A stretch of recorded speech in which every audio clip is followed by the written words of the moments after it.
ഒരു ഫുഡ് ഉണ്ടാക്കാൻ വേണ്ടി കുക്ക് ചെയ്യാൻ കയറുമ്പം അതിന് വേണ്ടിയിരുന്ന A to Z ഇൻഗ്രീഡിയൻസ് എനിക്ക് വേണം. എന്താ പറയുക, ഞാൻ ഉണ്ടാക്കുമ്പോൾ ഭയങ്കര ഡെഡിക്കേറ്റഡ് ആയിട്ട് ഉണ്ടാക്കത്തുള്ളൂ.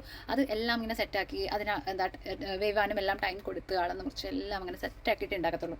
നേരെ മറിച്ച് ഉമ്മ ഇങ്ങനെ ഒന്നുമില്ല. ഉമ്മ ഇങ്ങനെ റാൻഡമായിട്ട് വന്ന് എന്തെങ്കിലുമൊക്കെ ഒരു സാധനങ്ങളുടെ അവൈലബിലിറ്റി അനുസരിച്ച് എന്തെങ്കിലുമൊക്കെ ഇങ്ങനെ കടവറ എന്നുണ്ടാക്കിയിട്ട് പോകും. അപ്പം ഞാനാണെങ്കിൽ ഇതിൻ്റെ കൂടെ നിൽക്കും. ഉമ്മി കുറച്ച് നേരം കൊണ്ട് എല്ലാ പരിപാടിയും കഴിഞ്ഞിട്ട് ഉമ്മി പോവുകയും ചെയ്യും. അപ്പോൾ ഇതിനകത്ത് ഹാർഡ് വർക്കർ ആരാണ്? ഞാനാണ്. Guys, hard work always pace of എന്നാണ്. അപ്പം ഞാനിങ്ങനെ വെയിറ്റ് ചെയ്തിരിക്കും. ഫുഡിൻ്റെ റിസൾട്ട് അറിയണമല്ലോ, ആരെങ്കിലുമൊക്കെ കഴിച്ച് നോക്കിയിട്ട് അഭിപ്രായം പറയണമല്ലോ.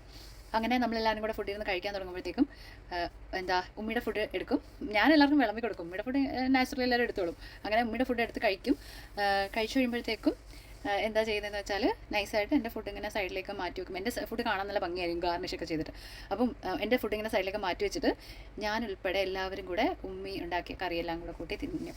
എൻ്റെ ഡിഷ് അവിടെ നോക്കിയിരിക്കും.